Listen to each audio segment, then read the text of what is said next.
his activity this morning in good health condition. Amin. Secondly, on behalf of English Teacher Forum or MKMP, I would like to express my warm and sincere greetings to all of you, the participants of SMP English teacher in all over Tulungagung Regency. Secondly, I would like to express my hearty thanks to the committee who has given so much attention and hard working to succeed in carrying out this webinar entitled Sosialisasi Budaya Positif Sekolah or School Positive Culture. This is kind of the effort to make the learners enjoy, interest, feeling comfortable, and also the learner can focus in learning. Notably, I also would like to express my cordial welcome and my deepest thanks to our special guest, Ibu Imatul Awaliyah MPD, our friend, the National Facilitator. Bapak Ibu, we are proud of her.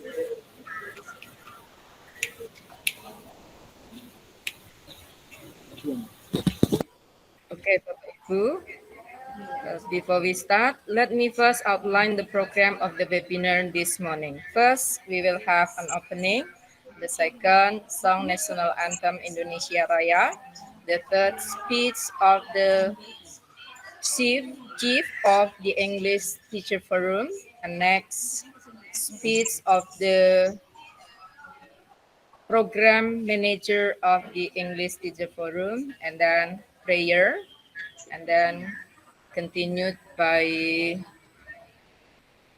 the core of the program. It is presentation of budaya positif sekolah, and then discussion or question and answer, and the last we will have the closing.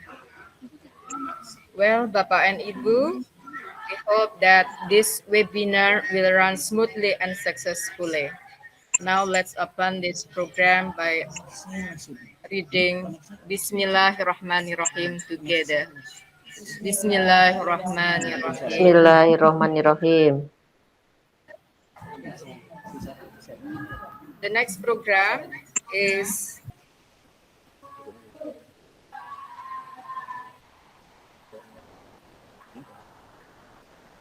cek. Assalamualaikum warahmatullahi wabarakatuh. Waalaikumsalam warahmatullahi wabarakatuh. The Honorable Mrs. Corey, our PCP, MKMP Bahasa Inggris. The Honorable, the board of MKMP Bahasa Inggris. The Honorable, all the participants joining this program. And especially the Honorable, our narasumber kita. Sudah our pakai kita ya. Mrs. Ima. Ya. First of all, let me say Alhamdulillahirrahmanirrahim. Because of him, we can join this program, we can conduct this program, and we can also gather here. Ladies and gentlemen, especially thanks to the board of the committee, the board of the MKMP, we have tried hard to prepare the programs run well. Whatever happens, I appreciate to all the committee here who try hard the first time to have this program run well. Secondly, these programs to face our new academic year 23 and 24. Usually in facing the class, we have trouble to prepare our tools like RPP and so on. But we often forget how to prepare face the students to like our subjects. So because of that, and we face the new curriculum, we have the program here in order we can handle the class runs well. The students likes English. The students can join our English class joyfully and happily also, and we also happy to teach English. Uh, so before I close this speech, I would like to beg Mrs. Corey to give speech to encourage us to face the new academic year and also to face these programs. Ladies and gentlemen, now this is the first time we have the programs, and then the next we will continue the program here online and offline. Yeah, online and offline. I do hope that all of you can join the programs, our programs, MKMP programs, and get new knowledge to apply in the classroom and in the schools.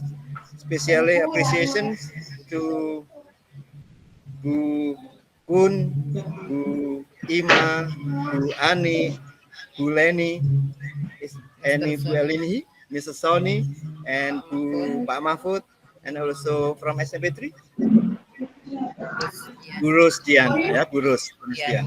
Ya, especially thanks, and I hope that all of you can share your knowledge to us here, and we can apply what you have known well here in the classrooms. Thank you for your attention. Enjoy the programs and have a nice day.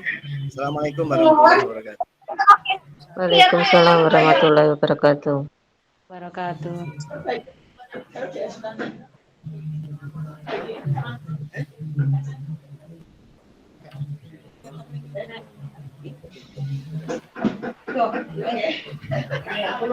Okay. For this clip, Pak Zen remind us that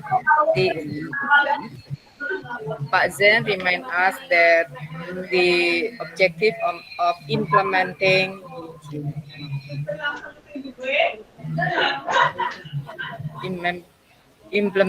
budaya positif di sekolah is very important, especially to socialize about the discipline and make the learner enjoy to learn or to create enjoy learning atmosphere. Bapak Ibu, now let's continue to our next program. It is the speech from our PJP from Ibu Sri Wahyuni MPD. She is popularly called Ibu Kori or Mem Kori. Okay, Mem Kori, time is yours. Okay, thank you. Assalamualaikum warahmatullahi wabarakatuh. Waalaikumsalam warahmatullahi wabarakatuh. Syukur alhamdulillah, saya sangat bangga dan sangat bangga dan terharu di saat-saat liburan teman-teman guru semuanya guru bahasa Inggris mengadakan webinar ini. Terima kasih kepada panitia, narasumber juga atas acara ini. Harapan saya semoga acara ini diikuti seluruh guru bahasa Inggris SMP di Tulungagung. Sehingga apa-apa yang kita dapatkan bisa sampai ke seluruh teman-teman guru sehingga kita bisa sepakat ya, senada, seirama apa yang kita ajarkan. Teruslah mencari ilmu, karena mencari ilmu tidak harus bertatap muka, tapi cukup online saja sudah dapat Tetapi tidak hanya mencari ilmu, tapi kita juga harus menerapkannya. Webinar ini sangat bagus, yaitu apa ini tadi positif Budaya kegiatan positif sekolah ya, budaya positif sekolah. sangat bagus sekali, sehingga harapan saya untuk bisa langsung diterapkan untuk siswa-siswa kita. Apalagi kita sudah ikut IKM, ya, kurikulum merdeka. Ini adalah kita katakan merupakan wadah kita untuk mengembangkan potensi kita yang ada. Harapan saya, teruslah berkembang, teruslah mengembangkan diri, meningkatkan mutu diri, ikuti segala kegiatan, tidak harus diundang, tapi belajarlah mencari, terus mencari. Nah, banyak contohnya, dan semoga saya juga sangat bangga ya, kita bahasa Inggris mempunyai Bu Ima yang sudah melanglang dunia kemana-mana. Nah, ayo diteruskan.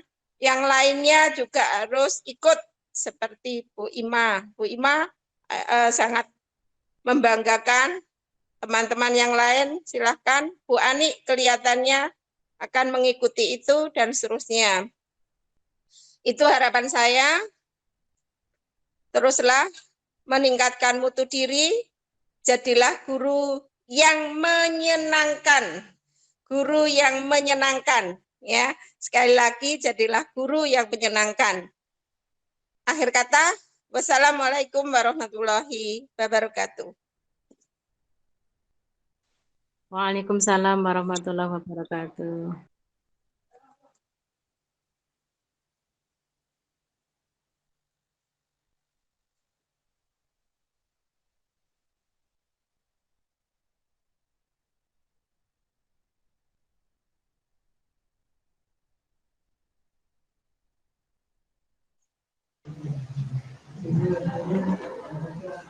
Terima kasih Bu Kori, Nem Kori atas nasihatnya.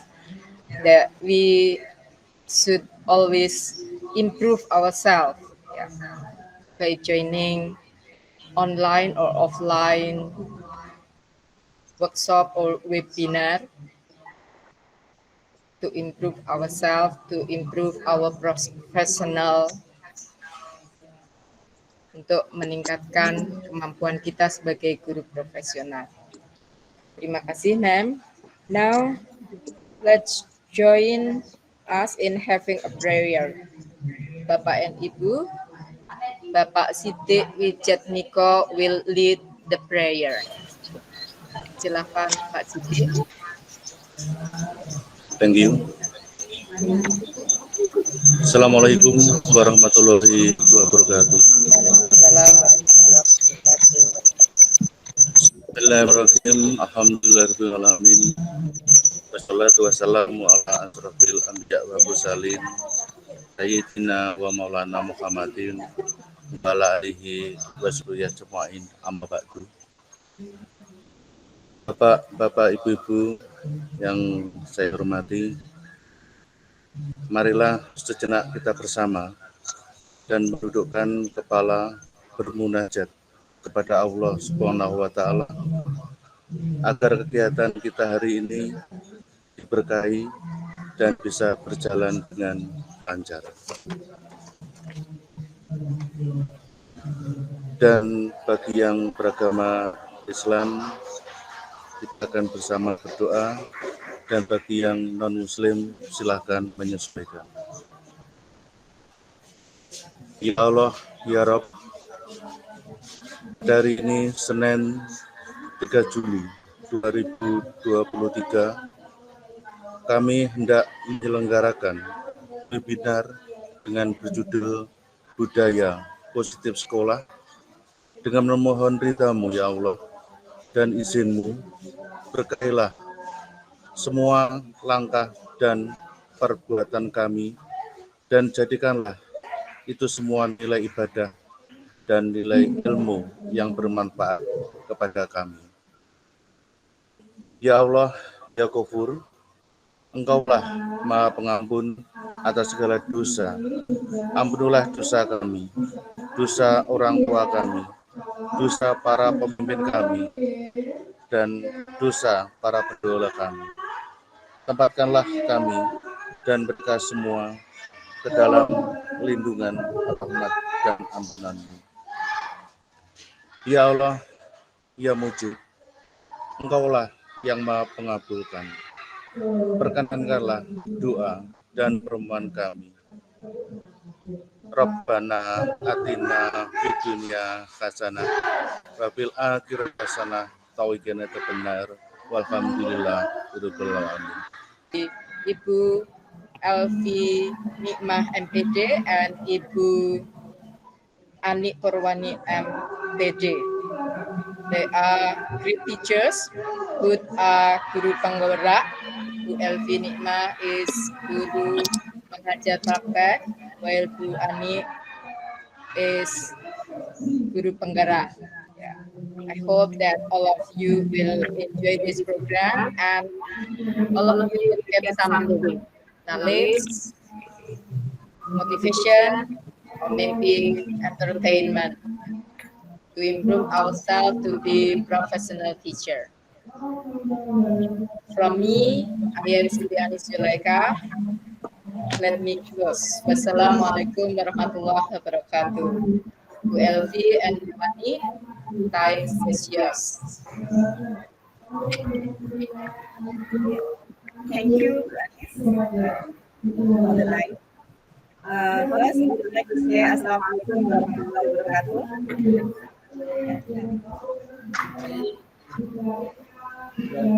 Assalamualaikum warahmatullahi wabarakatuh. Waalaikumsalam warahmatullahi wabarakatuh. Assalamualaikum warahmatullahi wabarakatuh.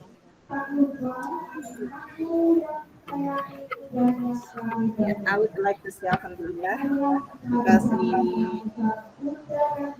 we can meet although online. Maybe someday we will meet offline. Yeah. Okay. Today we will discuss about positive culture. You know that positive culture is an implementation of value or universal values which is applicated at school. We know that school has important role to build students' character. So now I will give the time to Ima to present about positive culture at school. Yes, Ima, the time is for you.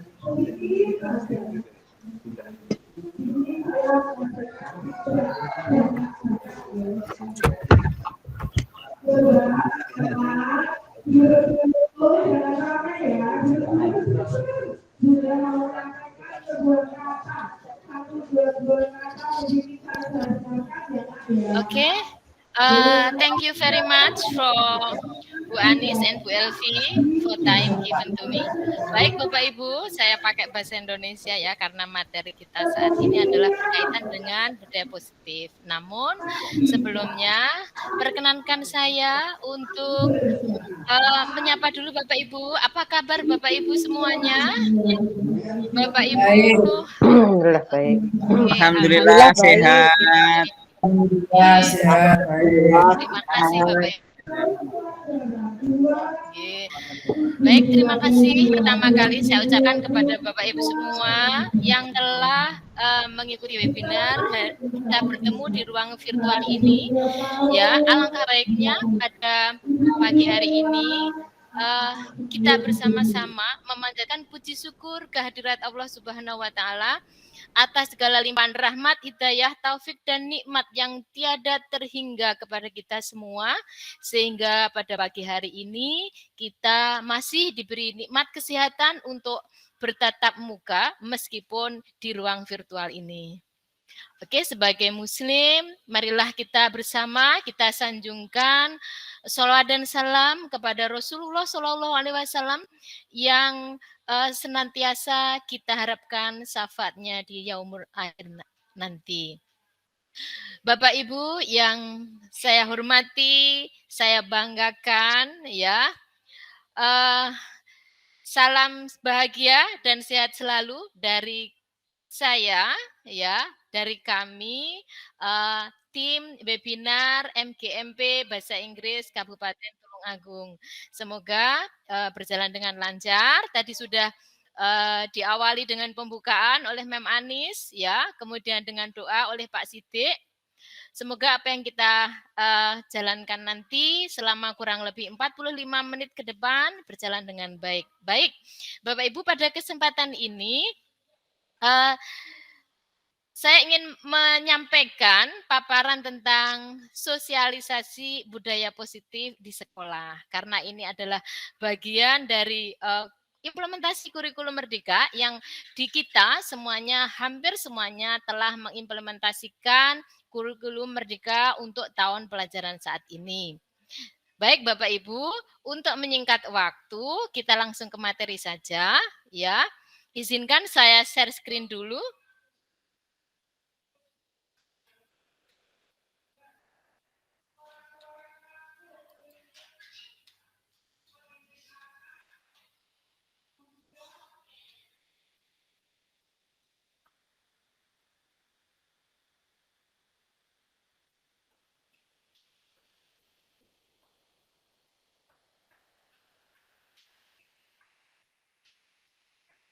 Bapak Ibu, apakah share screen saya sudah terlihat?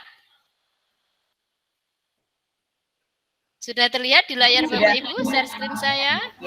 Sudah. Jelas. Sudah. Sudah? Sudah. Ya. Oke, baik. Sudah? Oke.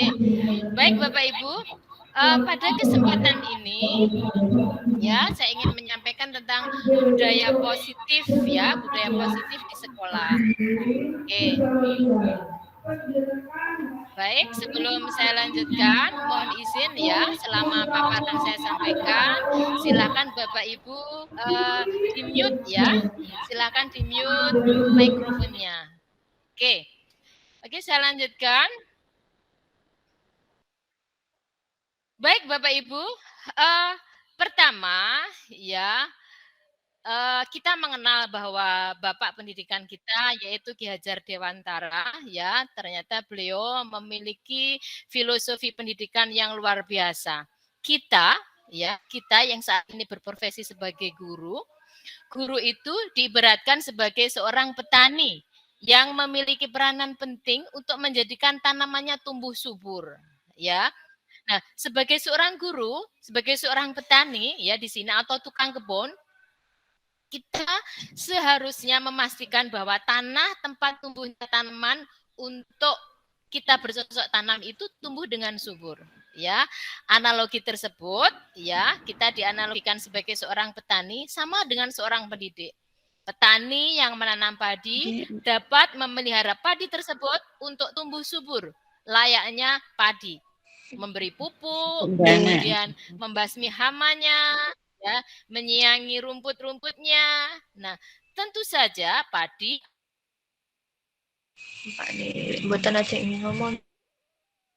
akan tumbuh menjadi. Nah, sekarang sekolah. Nah, sekolah itu ibaratnya adalah lahan kita, tempat kita bercocok tanam. Sehingga guru harus mendesain sebagai tempat yang menyenangkan untuk tumbuh dan kembang. Murid akan mampu menerima dan menyerap suatu pembelajaran bila lingkungan di sekelilingnya terasa aman dan nyaman. Selama seseorang merasakan adanya tekanan-tekanan dari lingkungannya, maka proses pembelajaran akan sulit terjadi. Nah, Bapak Ibu, pada kesempatan ini ya kita akan belajar ya, belajar tentang apa sih disiplin itu, apa sih disiplin positif itu, budaya positif itu. Nah, Bapak Ibu, disiplin positif itu merupakan unsur utama dalam terwujudnya budaya positif. Jadi di dalam budaya positif itu ada disiplin positif yang kita cita-citakan di sekolah kita. Untuk apa? Ya untuk menciptakan lingkungan belajar di sekolah kita itu menjadi aman dan nyaman bagi peserta didik, sehingga peserta didik dapat tumbuh kembang sesuai dengan potensi dan minatnya untuk belajar. Nah, kebanyakan orang menghubungkan kata disiplin dengan kata tertib, ya kan? Selama ini di dalam mindset kita, disiplin itu semuanya tata tertib, teratur, patuh pada aturan. Kata disiplin juga sering dihubungkan dengan hukuman. Kalau tidak disiplin nanti hukum loh ya. Nah, padahal itu sesungguhnya berbeda. Karena belajar tentang disiplin positif tidak harus dengan memberi hukuman. Justru itu adalah salah satu alternatif terakhir. Dan kalau perlu tidak digunakan sama sekali hukuman tadi. Nah, kata disiplin itu sendiri berasal dari bahasa Latin disciplina, ya, yang artinya belajar. Kata disiplin juga berasal dari akar kata yang sama dengan disiplin atau murid atau pengikut. Untuk menjadi seorang murid atau pengikut, seseorang harus paham betul alasan mengapa mereka mengikuti suatu aliran atau ajaran tertentu, sehingga motivasi yang terbangun adalah motivasi intrinsik, bukan ekstrinsik. Jadi Bapak Ibu nanti di sini sudah muncul ya ada kata motivasi. Nanti kita belajar ada 3 motivasi manusia. Di sini sudah ada intrinsik, mohon maaf, dan ekstrinsik. Next, Bapak Ibu, ya diharapkan setelah kita mengetahui ya budaya positif itu seperti apa, ya hakikatnya disiplin itu seperti apa, kita mengalami perubahan paradigma. Kita mengubah paradigma kita. Membangun budaya positif, sekolah perlu menyediakan lingkungan yang positif, aman dan nyaman, agar murid-murid mampu berpikir, bertindak, dan menciptakan dengan merdeka, mandiri, dan bertanggung jawab. Salah satu strategi yang perlu ditinjau ulang adalah bentuk disiplin yang dijalankan selama ini di sekolah kita. Anak-anak kalau tidak disiplin nanti dapat sanksi loh. Sanksinya apa? Mungkin lari mengelilingi lapangan, mungkin ada lagi yang ekstrem push up, mungkin ada lagi dan ada lagi. Yang sifatnya itu memberi hukuman. Nah, pada umumnya disiplin dikaitkan dengan kontrol. Dalam hal ini kontrol guru dalam menghadapi murid. Maka dari itu Bapak Ibu perlu adanya perubahan paradigma dari stimulus respon menjadi teori kontrol. Oke, Bapak Ibu, dari ahlinya William Glasser ya, bahwa teori kontrol itu apa sih? Ya, teori kontrol itu bahwa you can only control yourself. You cannot control others. Jadi kita hanya bisa mengontrol diri kita sendiri. Kita tidak bisa mengontrol orang lain. Nah, segala sesuatu dalam hidup itu adalah pilihan. Siapa yang memilih? Diri kita sendiri. Begitu pula untuk belajar atau tidak, itu juga pilihan. Seperti Bapak Ibu, pada saat ini join di webinar ini juga sebuah pilihan. Ya, baik seperti yang disampaikan oleh Mem Kori tadi, ya belajar dan belajar sepanjang hayat. Oke, next. Dikarenakan kita tidak selalu bisa hadir untuk melindungi murid kita sebagai guru, ya sebenarnya tugas pendidikan itu ya tidak hanya di sekolah, tapi juga diawali dari keluarga. Keluarga adalah sekolah pertama bagi anak. Lagi kita, ya women, para ibu adalah guru pertama bagi anak. Berkaitan dengan itu pula, Bapak Ibu, bahwa seorang guru tidak selalu bisa hadir untuk murid-murid kita, melindungi murid-murid kita pada saat kritis. Takdir mereka bergantung pada kemampuan mereka untuk membuat keputusan yang baik secara mandiri. Jadi mereka sendiri yang mengontrol diri mereka sendiri. Mereka sendiri yang harus berusaha mencapai asa di dalam hidup mereka sendiri. Nah, kita tugasnya seorang pendidik adalah menuntun mereka untuk mengembangkan potensi minat mereka agar mencapai kebahagiaan.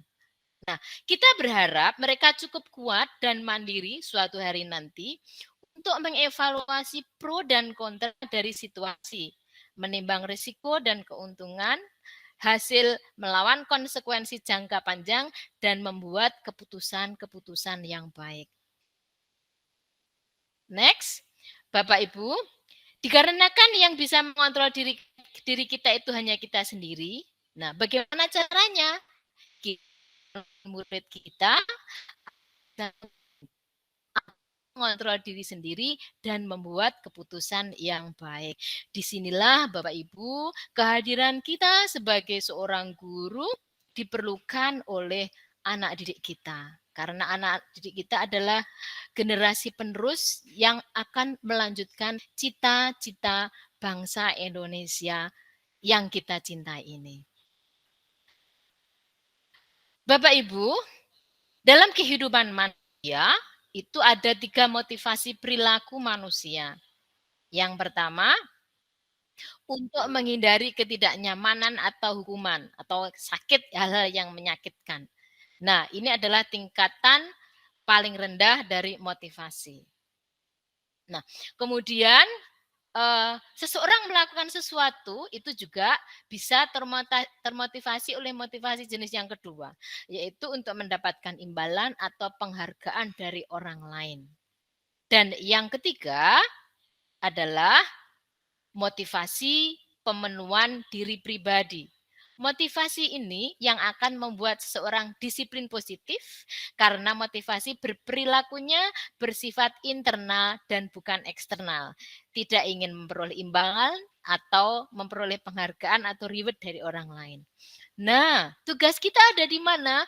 Bagaimana kita saat ini, guru, menuntun murid untuk memiliki motivasi perilaku pemenuhan kebutuhan pribadi.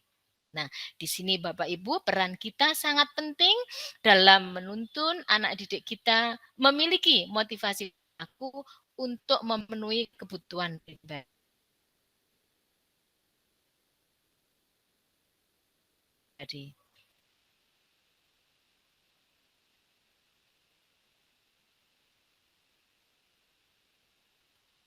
Nah, Bapak Ibu, seperti kita ketahui bersama bahwa seorang manusia di dalam hidup ini itu semua manusia.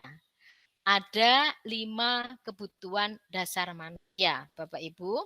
Ya, yang pertama adalah kebutuhan akan love atau cinta kasih atau diterima oleh orang lain.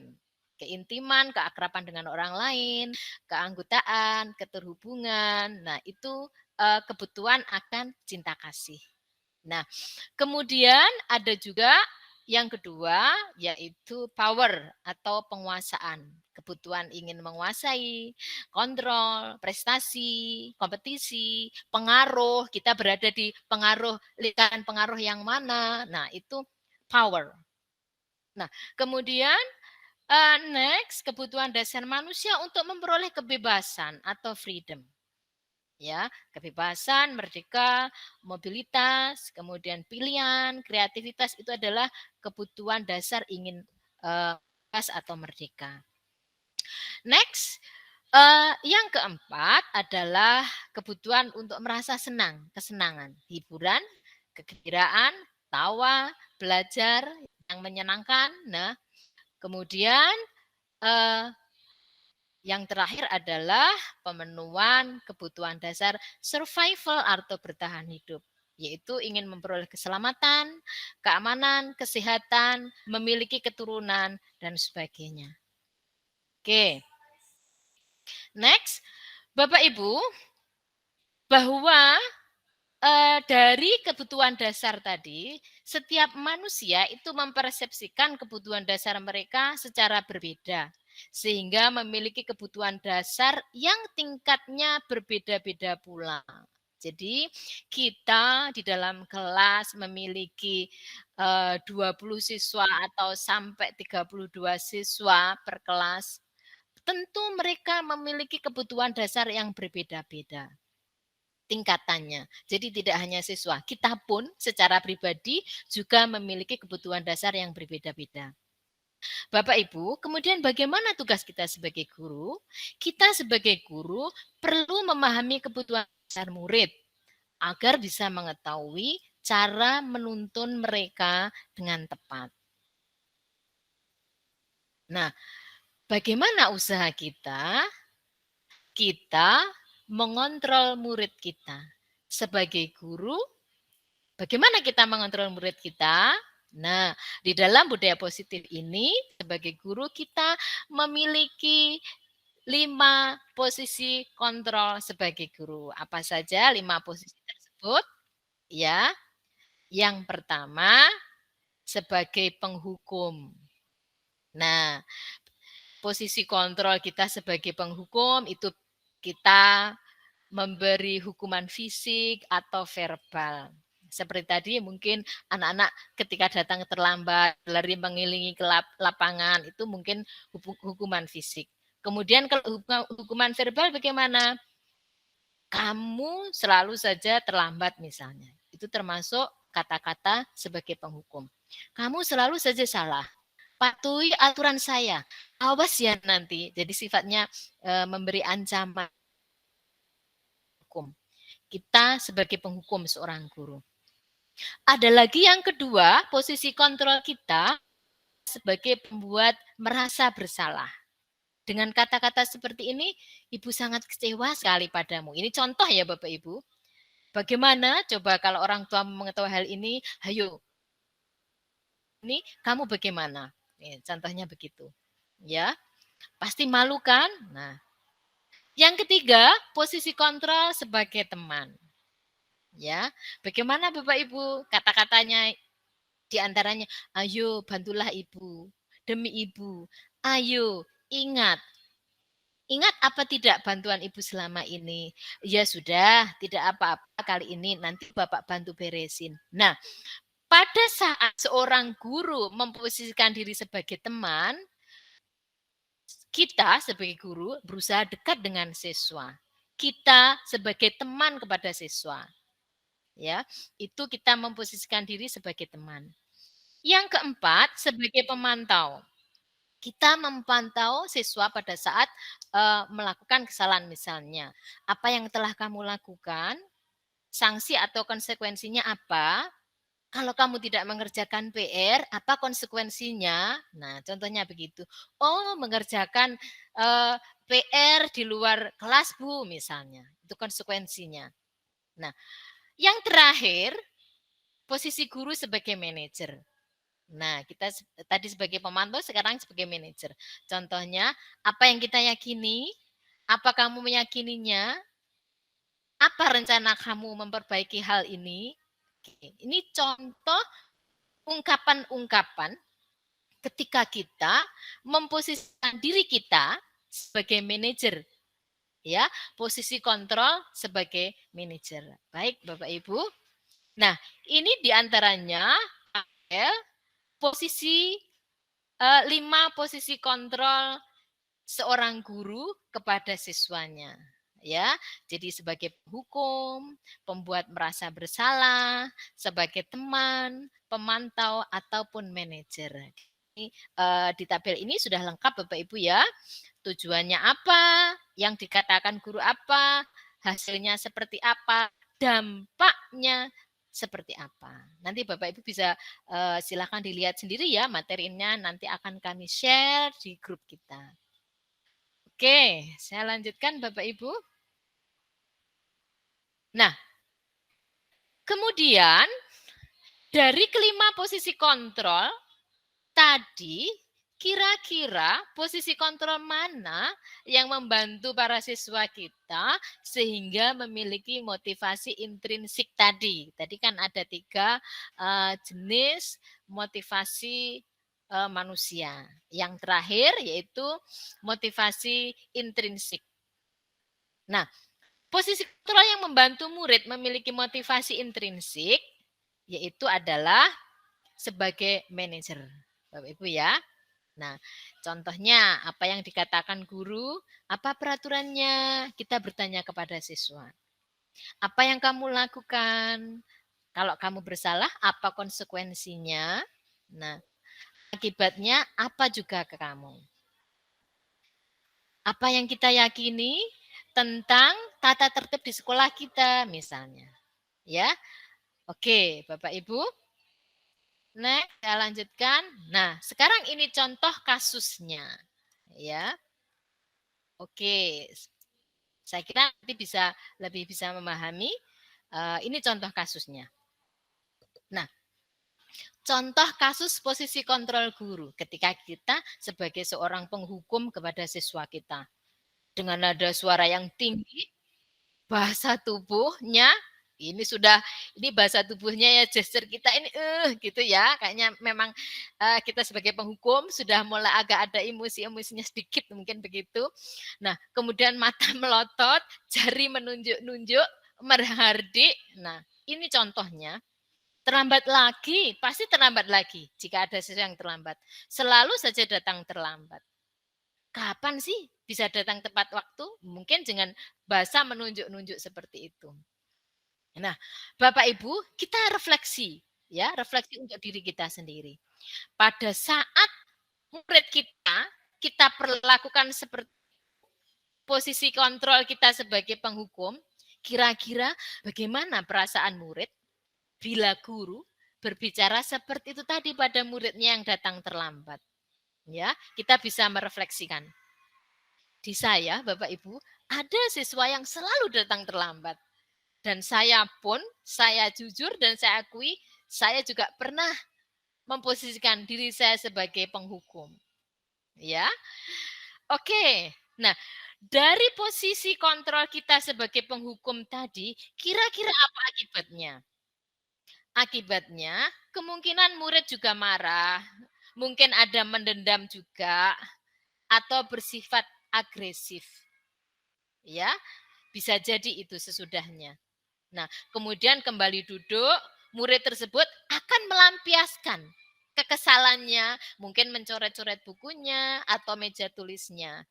Lebih buruk lagi misalnya, sepulang sekolah, murid melihat motor atau mobil Bapak Ibu guru dan akan menggores kendaraan tersebut dengan paku. Banyak yang beberapa kali terjadi hal itu Bapak Ibu. Ya. Oke, ini salah satu posisi kontrol kita sebagai penghukum ya yang kita lakukan ketika kita menghukum mereka dan akibatnya. Oke, next. Kita lihat contoh kasus yang lain. Nah, bagaimana kalau kita sebagai manajer? Nah, ya Bapak Ibu tadi yang menuntun siswa untuk memiliki motivasi intrinsik itu kan posisi kita sebagai manajer diantaranya. Pada saat kita memposisikan diri sebagai manajer, nada suara kita tulus, bahasa tubuh kita tidak kaku, sangat berbeda saat kita menjadi penghukum tadi. Kita juga bisa mendekat kepada murid, ya. Nah, contohnya seperti ini. Ada percakapan antara seorang bapak guru atau ibu guru dengan adik muridnya. Pak guru berkata, "Adi, apakah kamu mengetahui jam berapa sekolah dimulai?" Nah, ketika Adi datang terlambat, itulah sapaan bapak gurunya. Adinya menjawab, "Tahu Pak, jam 7. Nah, gurunya menjawab lagi, "Ya, jadi kalau kamu terlambat, kira-kira bagaimana kamu akan memperbaiki masalah ini?" Nah, tentu ya, yang dilakukan Bapak atau Ibu guru tadi tentu berbeda ditangkap oleh Adi. Adi menjawab, "Saya bisa menanyakan teman saya, Pak, untuk mengejar tugas yang tertinggal." Oh, dia masih membantah kayaknya. Pak guru berkata lagi, baik, itu bisa dilakukan. Apakah besok akan ada masalah untuk kamu agar bisa hadir tepat waktu ke sekolah? Nah, Adi menjawab, tidak Pak, saya bisa kok hadir tepat waktu. Kemudian Bapak Guru, baik, saya hargai usahamu untuk memperbaiki diri. Nah, dari contoh percakapan ini, Bapak Ibu, dialog ini, jelas lihat posisi kontrol kita sebagai manajer dan sebagai penghukum. Nah, sekarang efeknya, the effect, ya, the effect of our position to be a manager tadi. Ya, bagaimana perasaan murid diperlakukan seperti itu si Adi tadi?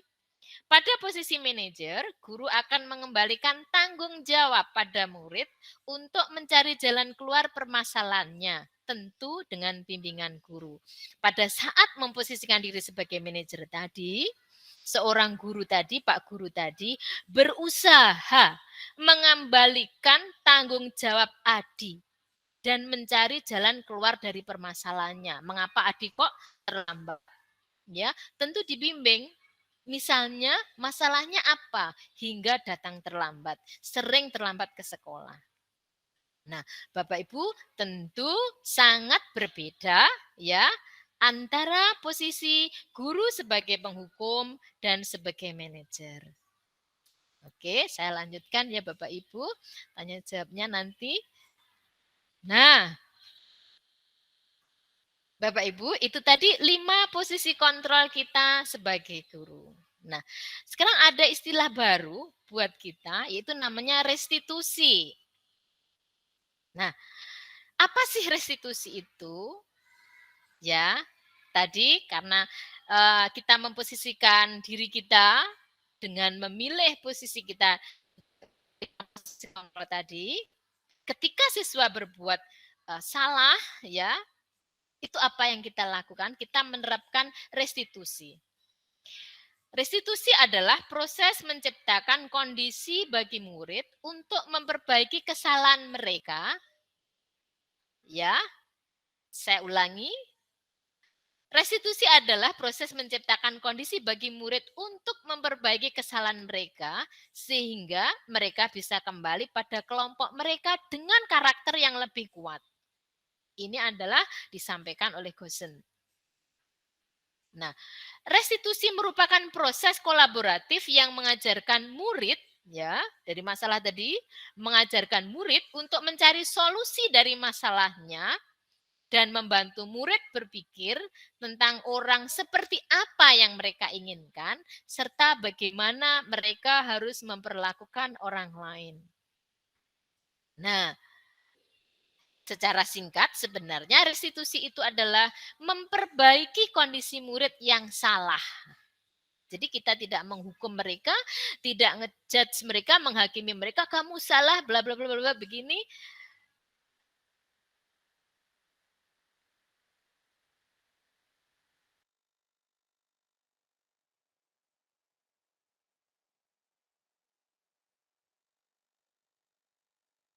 Sanksi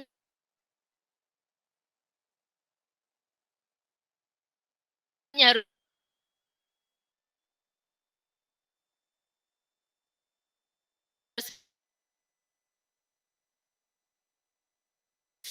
enggak apa-apa.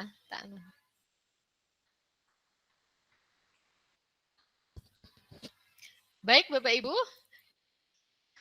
saya lanjutkan. Itu tadi pada restitusi ya. Nah, Bapak Ibu, untuk restitusi itu ada segitiganya. Mohon maaf, saya ulang. Share screen saya ya. Ini kayaknya up and down ini, koneksi internetnya.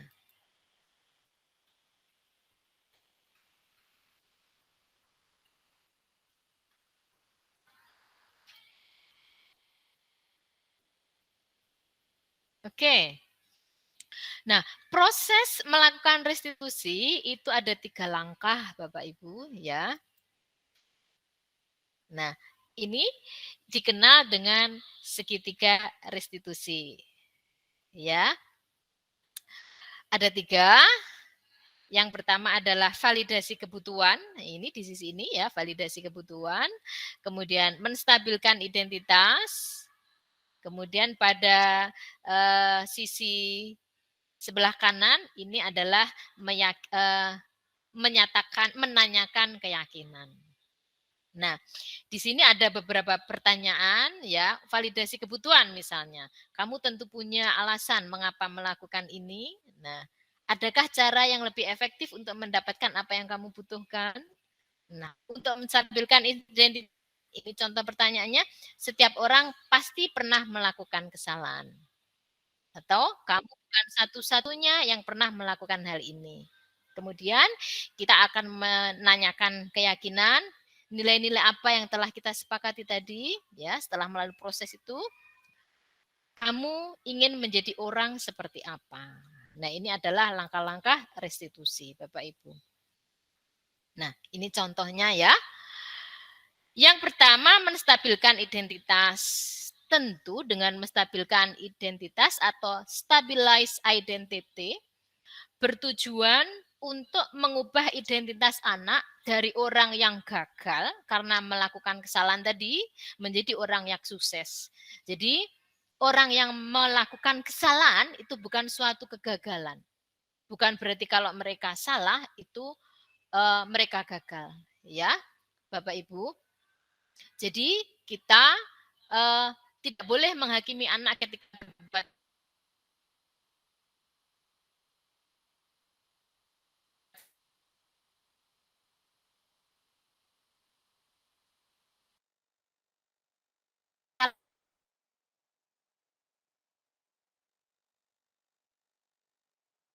salah.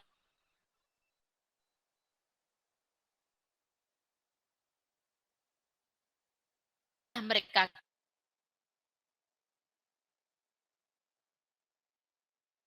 gagal dalam hidupnya, bukan, ya. Kita atau melanggar pada perbuatan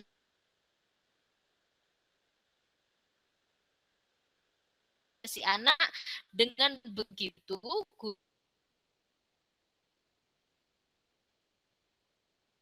guru sudah memberikan perhatian dan anak terpenuhi kebutuhan dasarnya. Yang terakhir, lebih kuat untuk menjadi manusia yang benar-benar diinginkan. Nah, Bapak Ibu, sampai di segitiga restitusi ini, kita sebagai seorang guru sepatutnya kita melakukan refleksi. Oh, ternyata posisi kontrol aku selama ini adalah sebagai penghukum. Oh, ternyata kalau aku memberikan hukuman kepada siswa, ternyata akibatnya seperti ini. Jadi kita istilahnya kalau dalam bahasa Arab itu muhasabah, ya. Kita introspeksi diri kita mengoreksi diri kita, ya, dari ini, dari apa yang kita ketahui ini nanti akan bisa, oh tentunya aku harus seperti ini. Bagi saya, secara jujur, dengan menerapkan budaya positif di sekolah, kontrol kita dan menerapkan segitiga restitusi ini,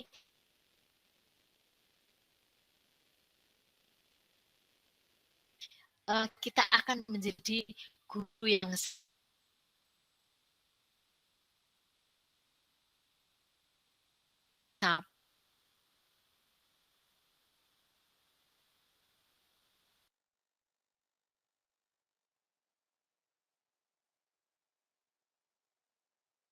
Mungkin maaf ya teman-teman, ini mungkin suaranya sering nge-lag ya.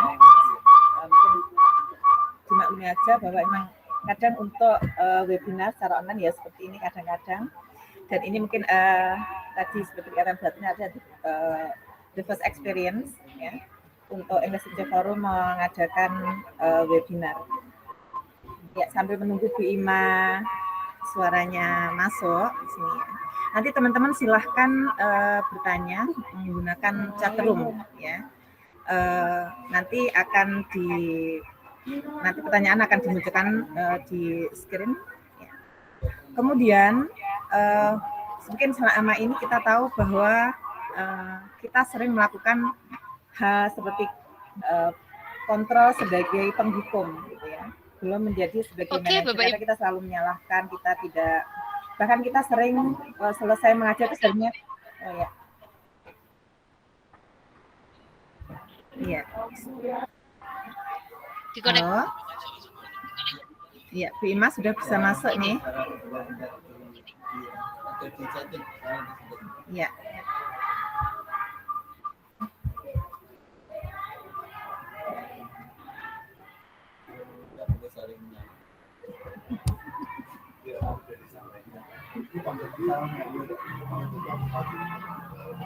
Iya. Suaranya putus-putus. Halo Bu Ima, sudah bisa masuk?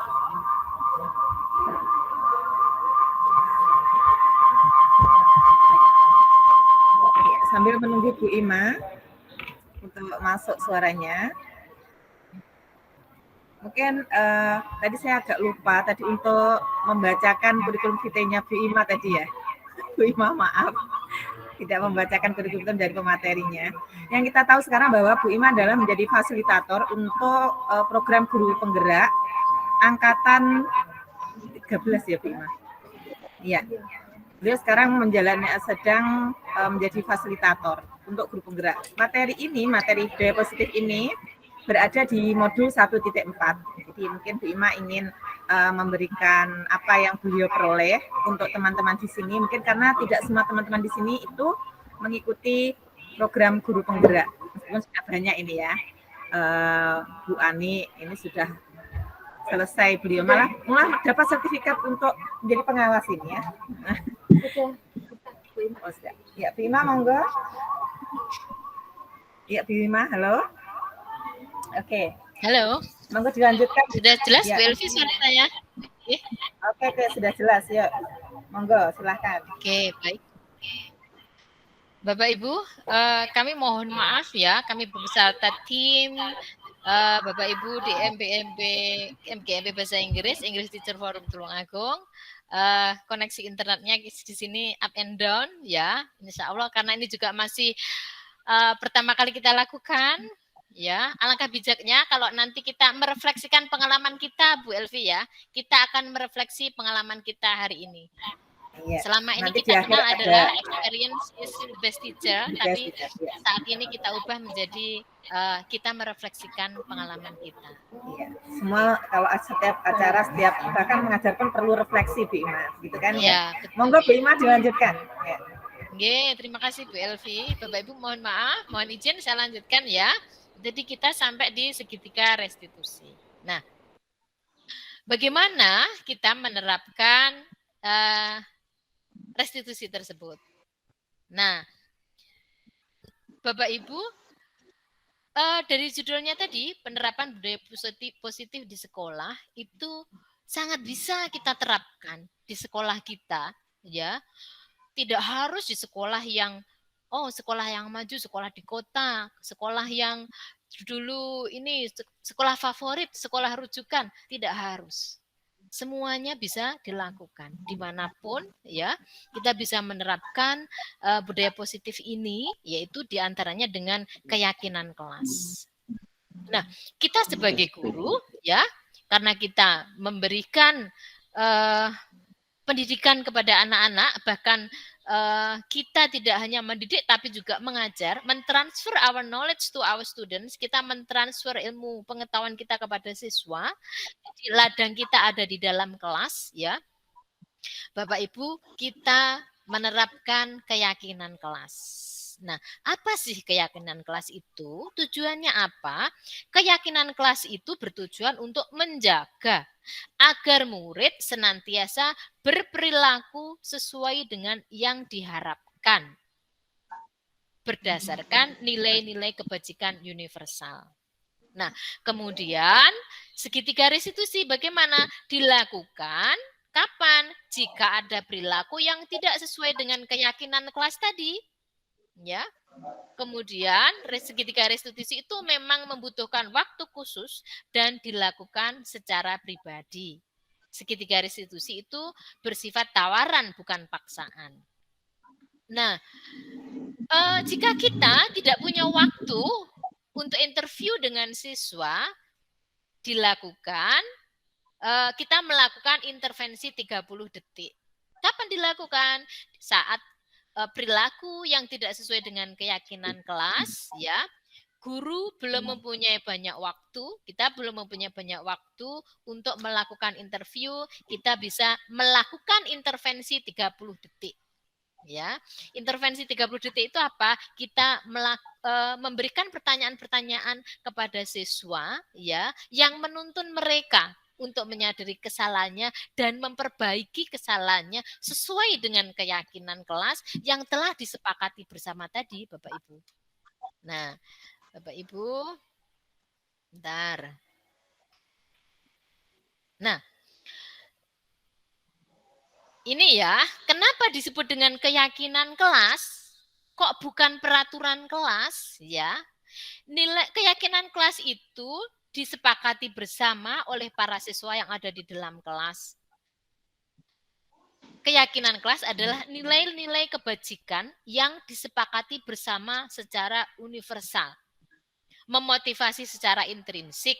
Seseorang lebih yakin dan tergerak daripada harus mentaati serangkaian peraturan. Keyakinan kelas berbentuk abstrak dan harus bisa diterapkan di kelas secara bersama.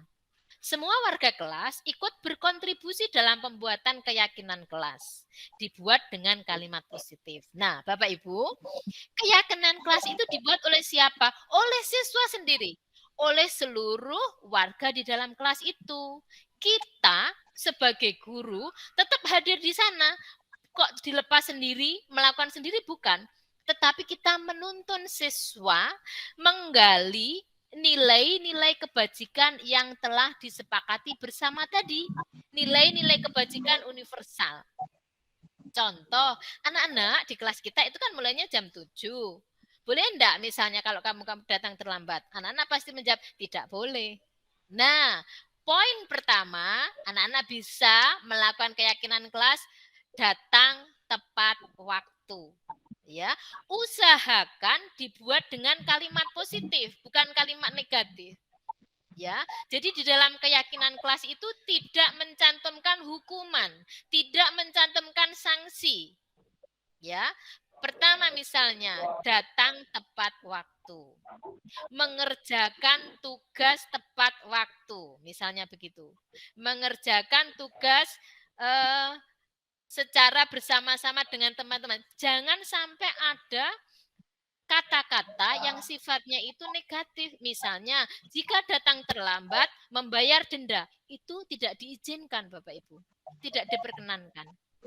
Ya, saya ulangi bahwa keyakinan kelas itu bukan peraturan kelas, berbeda. Jadi, kita sebagai guru menuntun mereka kebajikan-kebajikan yang sudah disepakati bersama. Misalnya, anak-anak di dalam kelas ini kita berlaku sopan dan santun kepada guru. Kita harus bicara dengan sopan, berarti tidak boleh berkata kotor. Nah, contohnya begitu. Mungkin poin kedua bisa ditulis. Berkata dengan sopan. 3, menghormati guru.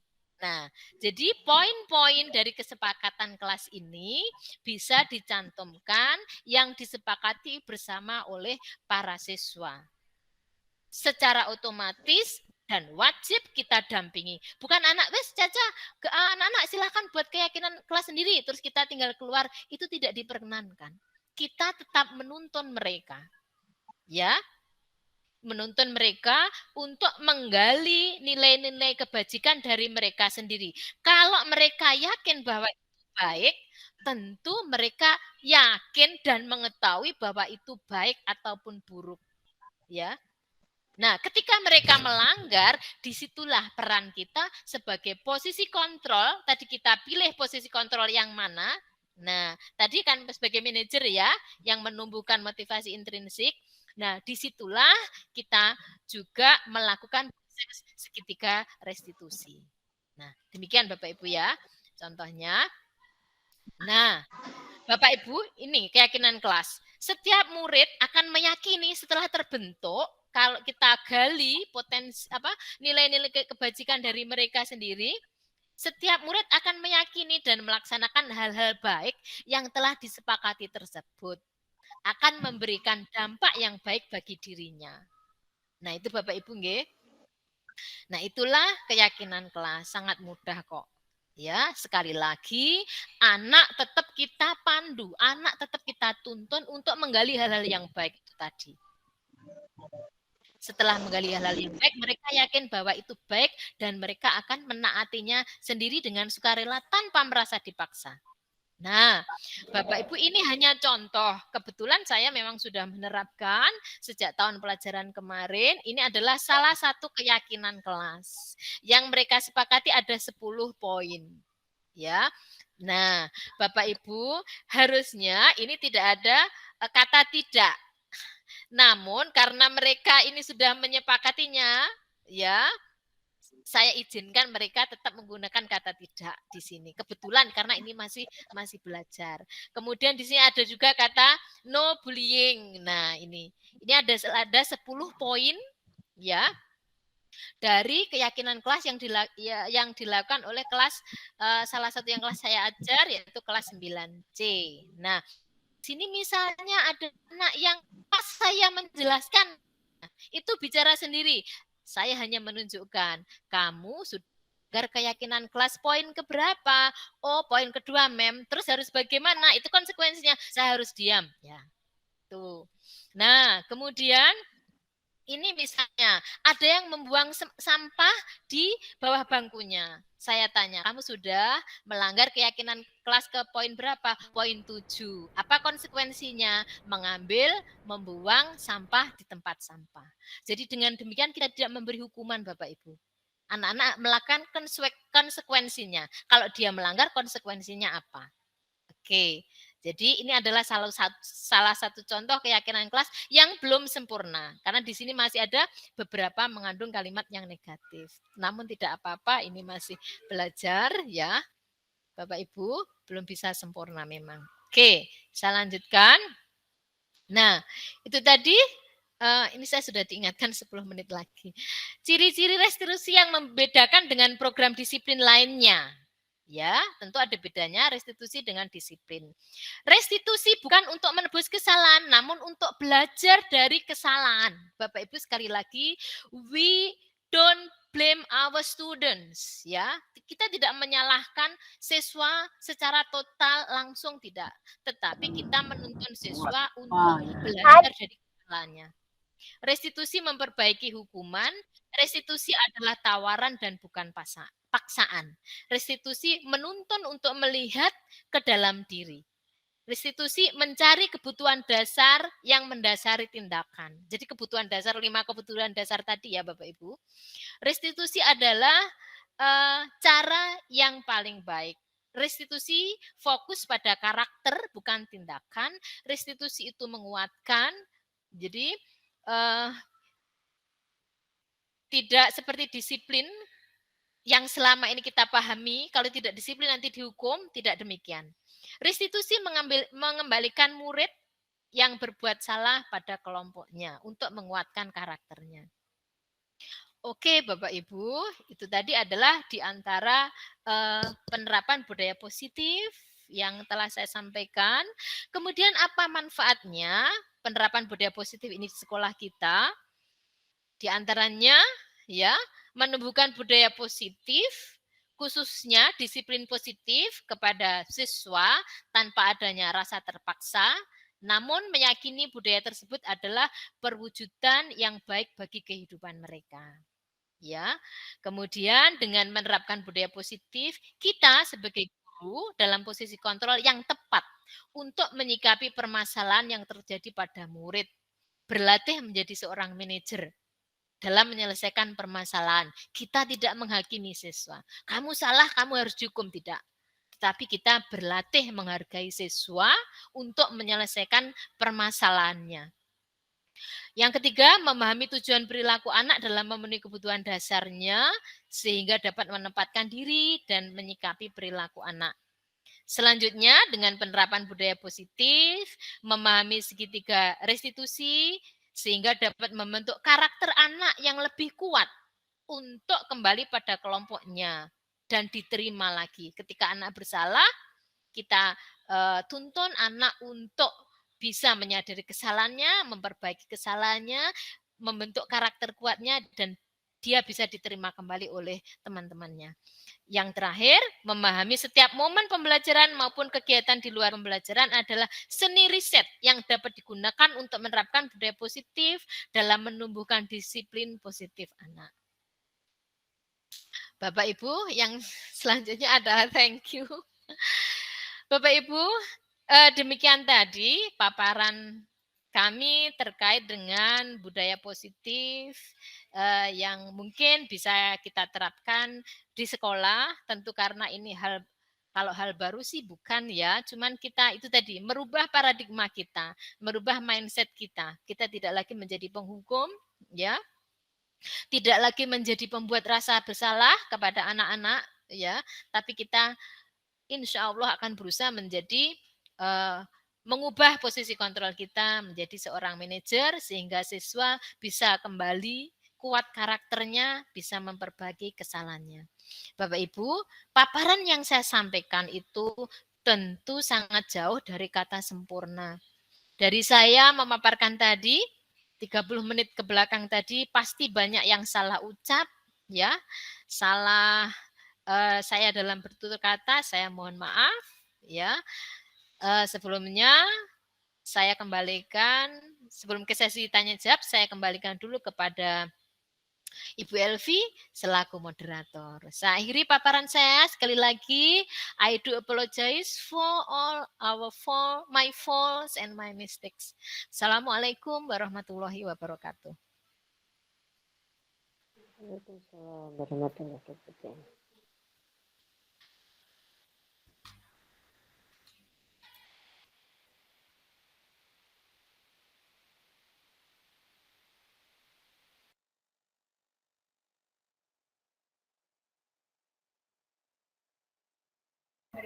Oh ya, maaf, saya lupa ini unmute ya. Mungkin dengan setelah mendengar paparan dari Bu Ima tadi, mungkin kita akan menjadi guru yang menjadi cheerful, pokoknya yang ceria, karena di sini kita tidak akan emosi, memberikan pembelajaran yang menyenangkan. Karena anak-anak kalau melakukan kesalahan, mereka kita ajak bicara, kemudian mereka bisa mencari solusinya sendiri. Jadi justru akan menurunkan tensi kita ya. Ada aja yang tensinya darah tinggi menjadi rendah. Gitu. Ya, selanjutnya nanti langsung pada pertanyaan. Ini ada pertanyaan.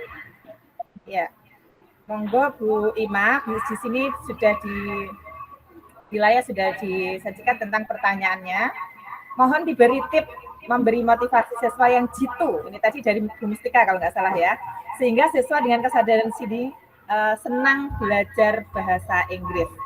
Ya, mungkin dengan memberikan tadi ada restitusi, kemudian budaya positif, mungkin Bu Ima bisa menjelaskan secara detail. Ya, monggo Bu Ima. Halo Bu Ima.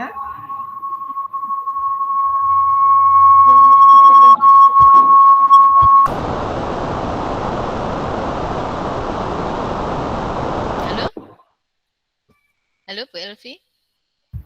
Halo Bu Ima, monggo itu pertanyaannya sudah ada di layar. Tadi sudah di-share screen sama Bu Ani.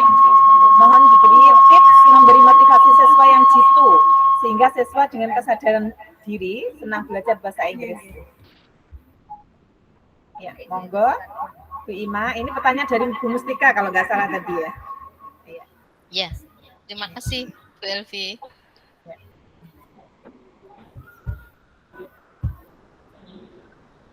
Oke, terima kasih Bu Mustika atas pertanyaannya.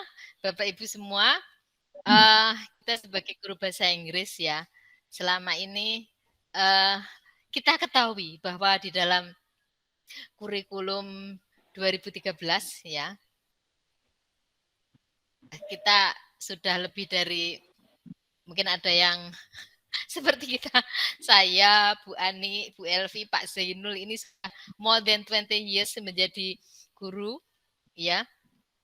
Tentu masing-masing dari kita, ya, itu punya tips sendiri-sendiri bagaimana kita memberi motivasi siswa sehingga siswa dengan sadar diri senang belajar bahasa Inggris. Memang Bapak Ibu ya, selama ini yang kita rasakan bahasa Inggris memang sulit bagi anak-anak karena dulu di awal-awal itu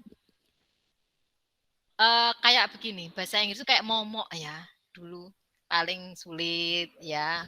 Karena apa? Hal ini dikarenakan status pelajaran bahasa Inggris di Indonesia itu sebagai bahasa asing, pembelajaran bahasa asing, sehingga tidak digunakan dalam kehidupan sehari-hari as second language, jadi makanya sulit bagi kita karena tidak dipakai untuk berkomunikasi dalam sehari-hari.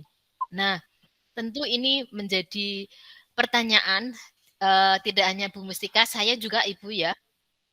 Nah, bagaimana tips memberi motivasi kepada siswa? Ya, kaitannya tadi juga dengan kita menerapkan posisi kontrol kita sebagai guru dan juga segitiga restitusi secara khusus sebagai guru bahasa Inggris, kita berusaha bagaimana siswa itu senang untuk belajar. Apa yang kita lakukan, kita menanamkan rasa senang dulu kepada siswa. Ya, menanamkan agar siswa itu senang berbahasa Inggris kepada siswa, bahwa bahasa Inggris itu hal yang menyenangkan. Pada kurikulum 2013, ya kita lihat di setiap akhir level kelas 7, 8, dan 9 itu selalu diakhiri dengan KD song, singing a song. Nah, itu tujuannya apa? Tujuannya adalah kita ingin menciptakan bahwa English actually is very fun. Ya, bahasa Inggris sebenarnya bisa kita buat menjadi fun, menyenangkan bagi anak-anak. Nah, karena status tadi masih sebagai bahasa asing, tentu anak-anak di kita karena bahasa ibunya itu adalah bahasa Jawa dan dalam sehari-hari di sekolah kita menggunakan bahasa Indonesia untuk berkomunikasi. Bapak Ibu, ya, memang idealnya seorang guru bahasa Inggris harusnya berkata-kata dalam bahasa Inggris itu fasih atau fluent seperti native speaker. Nah, kita sebagai guru saat ini, di era ini, kita ada banyak media yang bisa kita pakai untuk memberi pelajaran kepada anak-anak, sehingga mereka senang. Nah, sebagai guru bahasa Inggris, kita harus mengupgrade dan mengupdate pengetahuan kita untuk nututi istilahnya ya, mengikuti perkembangan teknologi itu. Kita menggunakan media-media yang ada yang kita bisa menggunakannya. Kita tidak monoton pada zaman Bien. Misalnya,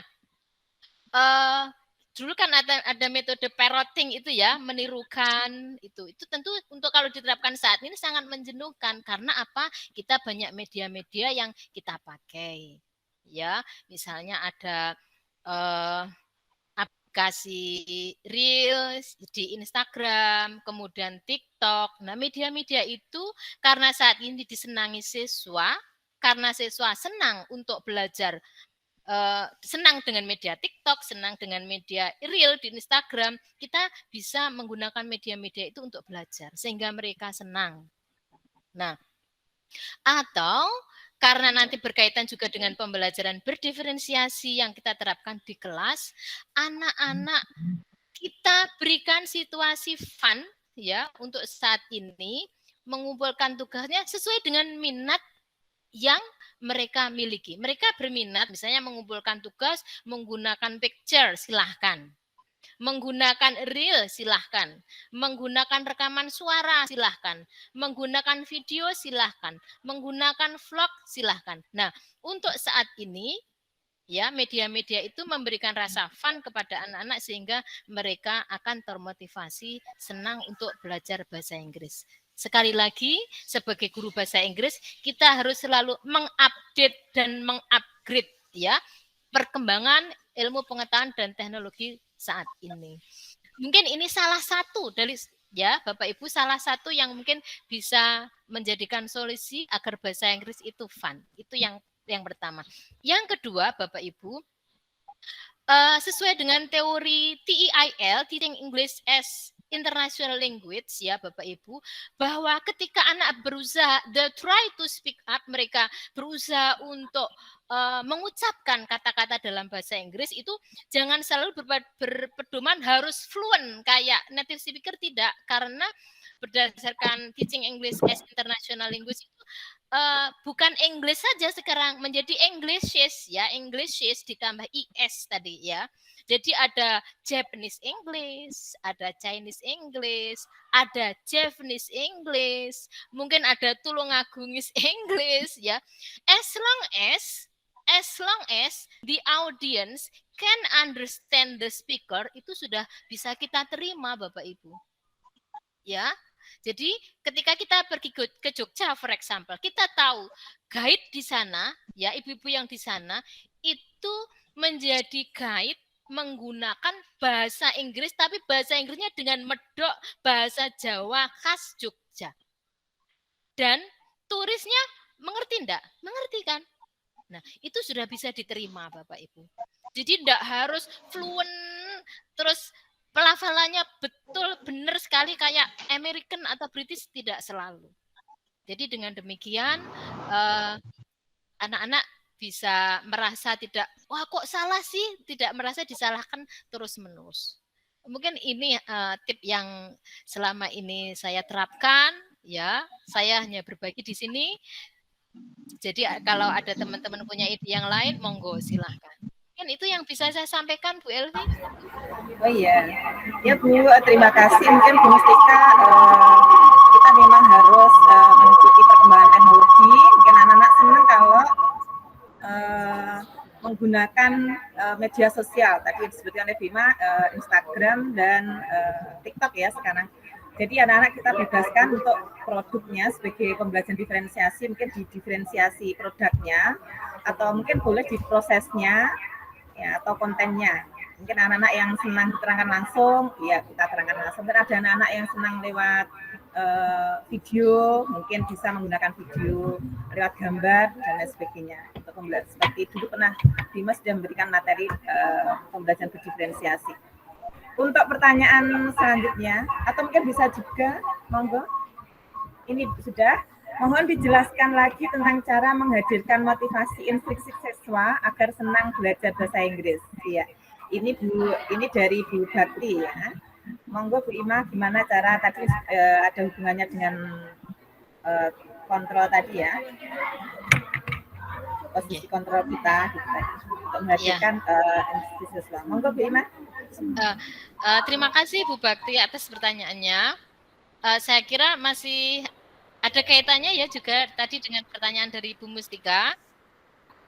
Nah, kalau cara menghadapi siswa agar senang belajar bahasa Inggris, saya kira ini similar dengan pertanyaannya Bu Mustika tadi, bahwa agar mereka senang berbahasa Inggris, belajar bahasa Inggris, kita menciptakan suasana senang kepada diri mereka terlebih dahulu. Nah, kemudian dengan apa tadi, menerapkan posisi kontrol kita, dan juga tadi segitiga restitusi ya, Bapak Ibu juga bisa memberikan motivasi-motivasi yang sifatnya memberikan ini ya, kayak prospeknya nanti kalau kamu tuh bisa berbahasa Inggris tuh kamu akan seperti apa ya, kamu akan menjadi seperti ini, kamu akan ini ya, prospek masa depan kalau kamu itu bisa berbahasa Inggris itu nanti seperti apa. Jadi saya kira motivasi ini bisa dikaitkan dengan their future and their life. Mungkin ini yang bisa salah satu bisa dilakukan. Yang kedua dengan menciptakan suasana yang menyenangkan tadi, seperti yang saya sampaikan kepada pertanyaannya Bu Mustika tadi. Jadi kesimpulannya bahwa anak harus merasa senang terlebih dahulu untuk belajar. They are motivated by themselves to learn English. Tentu kita sebagai guru, kita mengundang mereka untuk senang, aman, dan nyaman ketika belajar. Nanti Bapak Ibu tentu ini berkaitan dengan potensi diri kita sebagai guru untuk menciptakan kelas ini menjadi pembelajaran yang menyenangkan. Kelas ini mengundang siswa untuk belajar. Nah, mungkin itu yang bisa saya sampaikan, Bu Bakti. Terima kasih pertanyaannya. Ya, Ada lagi? Ya, dari Bima untuk motivasi ya. Jadi motivasi nanti kalau kita bahas itu nanti kita akan mendapatkan apa di waktu yang akan datang. Mungkin akan memudahkan kita dalam untuk kuliah, untuk sekolah selanjutnya. Kemudian untuk menciptakan suasana yang menyenangkan.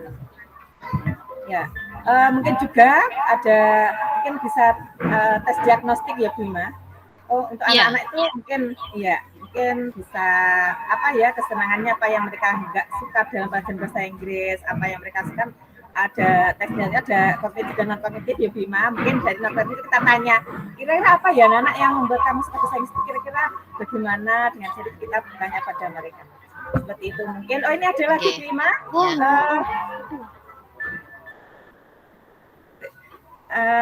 Ada lagi pertanyaan dari Ibu Sri Waryani. Bagaimana cara mengatasi ketika banyak anak yang melanggar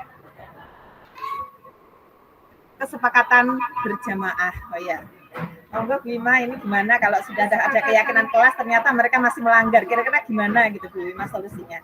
Monggo Bu Ima. Terima kasih Bu Elvi. Terima kasih sharingnya Bapak Ibu.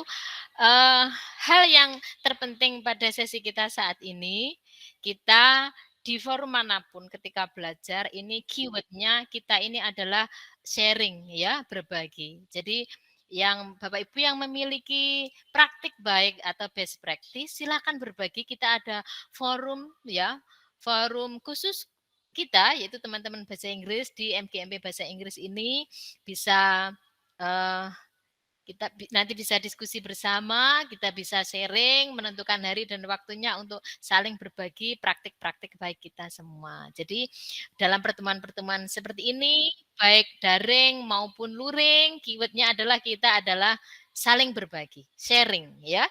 Oke, terima kasih Bu Sri Wuryani. Halo Bu Sri Wuryani, apa kabar? Lama tidak berjumpa.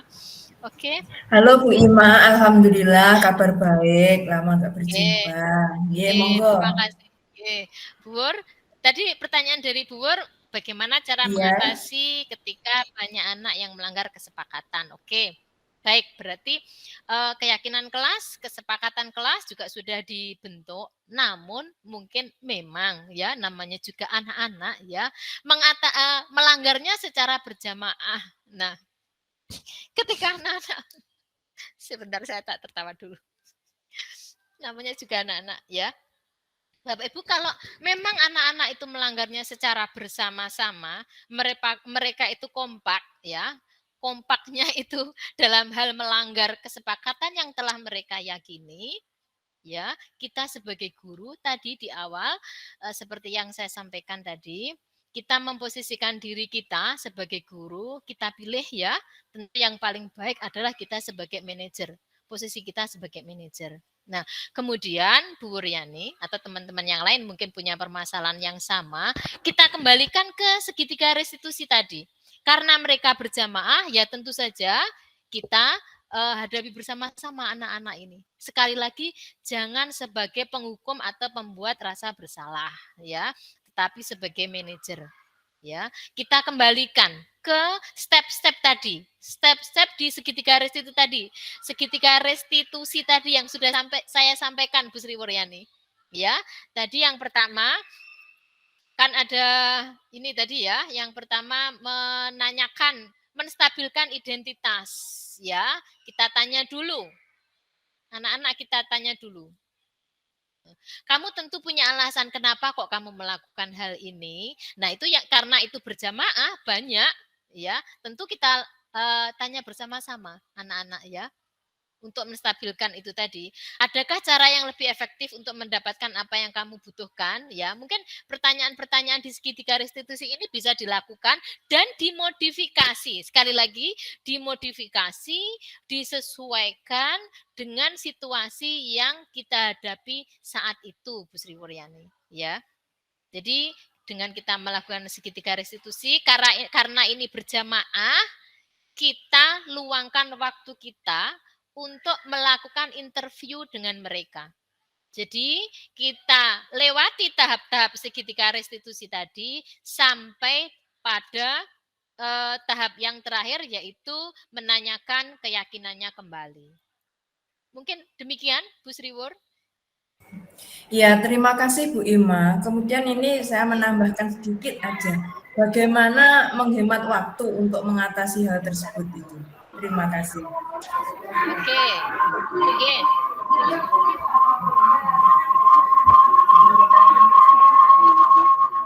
Mungkin maksudnya biar tidak mengurangi jam pembelajaran kita di kelas itu Bu Riani ya.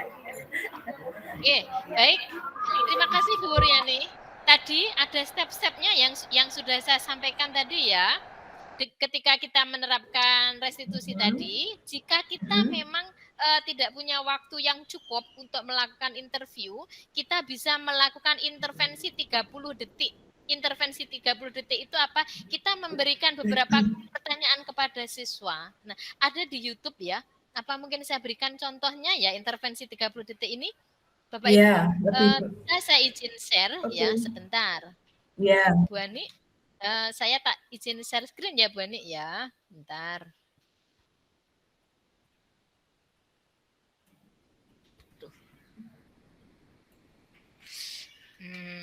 Sebentar, tadi di mana ya tempatnya?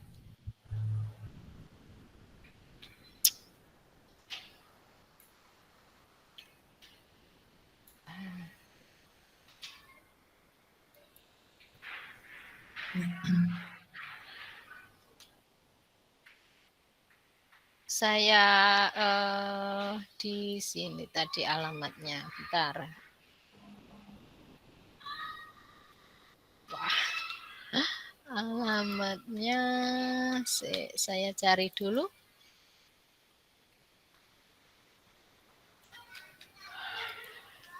Bu Elvi, halo Bu Elvi, saya bisa menambah sekitar berapa menit? Kita ya, ini kita akan bicarakan jam 11 sudah selesai gitu kan Bu Ima. Ini masih ada 12 menit kok ya, masih ada 12 menit. Oh gitu, oke ya, terima kasih. Sebentar, tadi sudah saya cantumkan, tapi karena tadi sempat live, ini akhirnya tadi mungkin di PPT-nya yang agak terakhir di red. Iya, tadi ada sebenarnya. Ya, sebentar. Iya, tadi ada di slideshow sini kayaknya. Ada kok, bentar.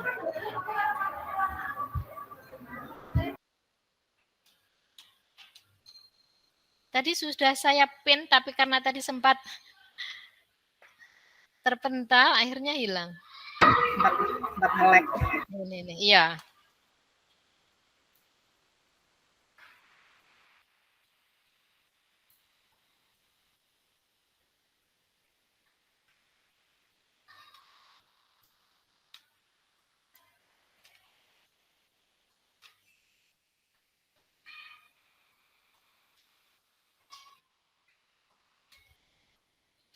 Bentar.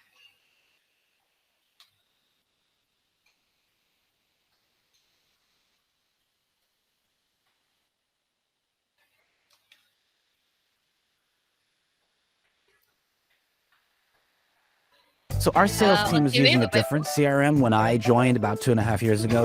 Sales reps struggled with it.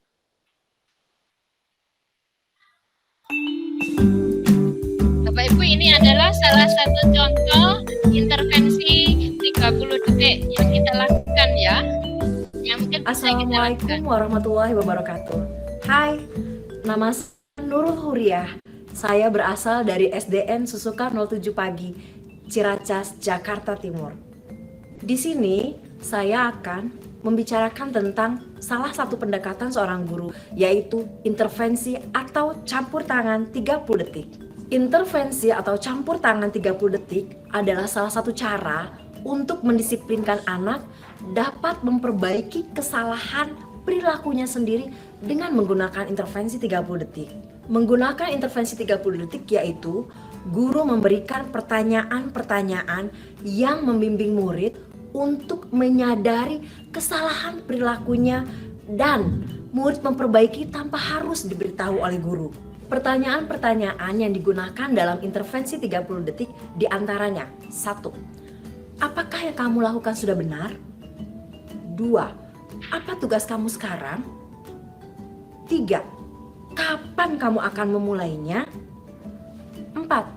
Apa yang bisa saya lakukan untukmu bisa membantu kamu? 5. Apa peraturannya? Apa yang seharusnya kamu lakukan? Dan yang terakhir 6. Apakah yang kamu lakukan sekarang ini membantu atau mengganggu belajar kita? Berikut ini adalah salah satu penggunaan pendekatan intervensi 30 detik. Lihat gak? Ini foto kita kemarin nih. Aduh, cakep kan? cantik Coba banget lihat, aku.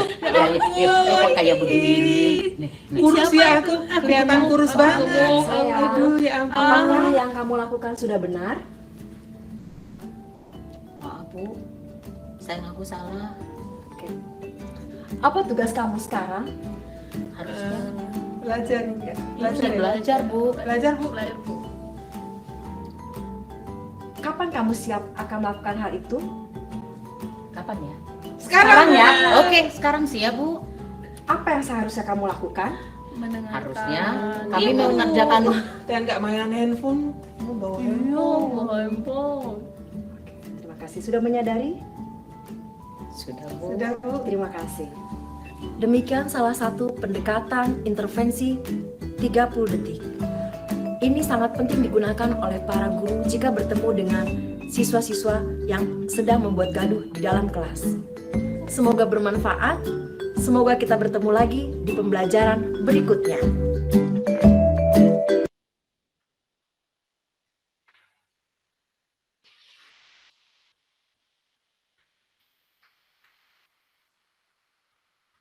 Baik, ya.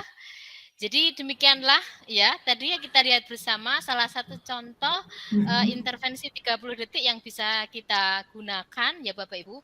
Tentunya untuk proses restitusi ini kita lakukan di luar jam sekolah. Nah, di luar jam belajar, di luar jam pelajaran. Nah, kalau intervensi 30 detik karena hanya bisa 30 detik seperti contoh tadi juga dilakukan bersama-sama di dalam kelas ya. Kita bisa melakukannya demikian. Namun kalau restitusi untuk tahap-tahapnya tentu karena ini mungkin memakan waktu beberapa menit bisa dilakukan di luar jam pelajaran. Kembali Bapak Ibu, ini dilakukan untuk menciptakan budaya positif, tidak hanya di kelas tetapi di seluruh sekolah.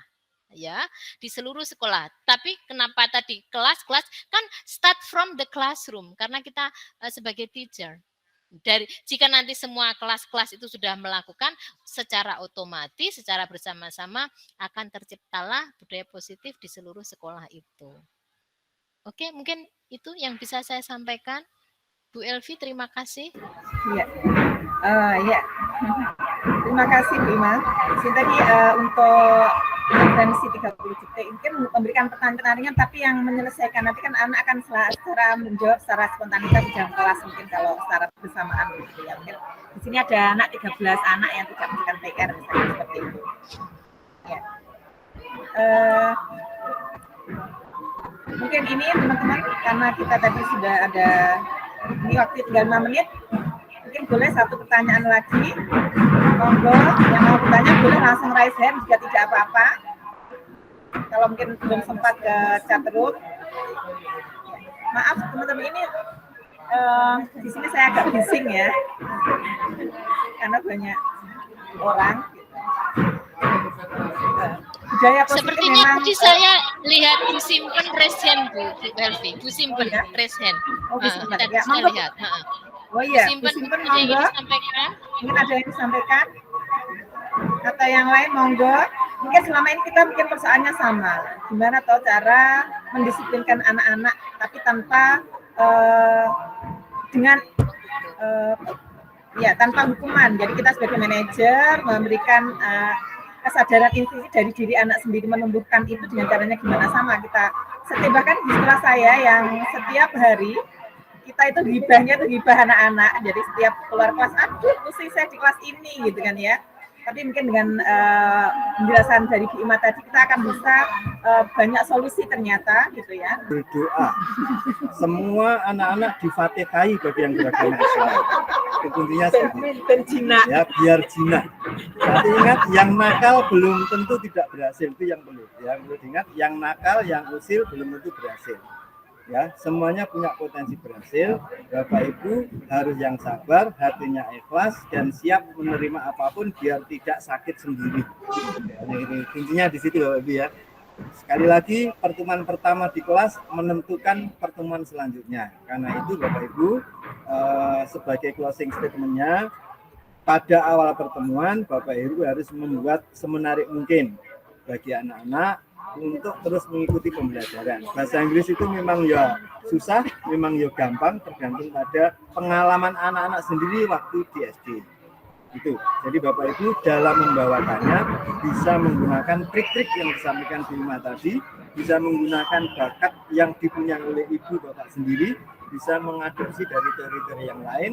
Intinya teaching by heart, gitu ya, mengajar dengan hati, ya. Dan kalau hatinya dua, berarti hati-hati. Tapi jangan mendua hati. Nah, boleh hatinya mendua, karena di ruang hati kita itu ada untuk Tuhan, untuk Nabi, untuk teman, untuk istri, untuk anak. Jadi berkotak-kotak hati. Itu saya kira itu yang perlu saya sampaikan. Nanti acara berikutnya bagi teman-teman ini kita uji coba online. Nanti secara offline akan ada workshop berikutnya dengan tema yang akan saya sampaikan di grup.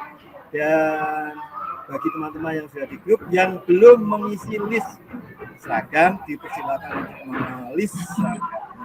Ya, saya kira gitu. Terima kasih Ibu Moderator, terima kasih Bu Ima. Saya kembalikan ke moderator dan Bu Ima untuk closing berikut. Assalamualaikum warahmatullahi wabarakatuh. Waalaikumsalam warahmatullahi wabarakatuh. Ini memang saya sekamar memang sama Pak Zen ya, jadi kita ganti. Maaf Pak Zen ya. Ya, terima kasih sekali lagi, terima kasih dan mohon maaf mungkin hari ini kita banyak kendala, tapi juga terima kasih atas kehadiran Bapak Ibu di ruang online kita. Saya sebagai moderator pasti juga banyak kesalahan, masih banyak perlu belajar, dan nanti kita saling merefleksi diri kita. Terakhir saya katakan bahwa biasanya anak-anak kalau sudah selesai itu yang diingat cara mengajarnya, bukan materi yang kita ajarkan. Jadi yang akan diingat anak-anak seperti itu. Ya, terakhir, Assalamualaikum warahmatullahi wabarakatuh. Waalaikumsalam warahmatullahi wabarakatuh.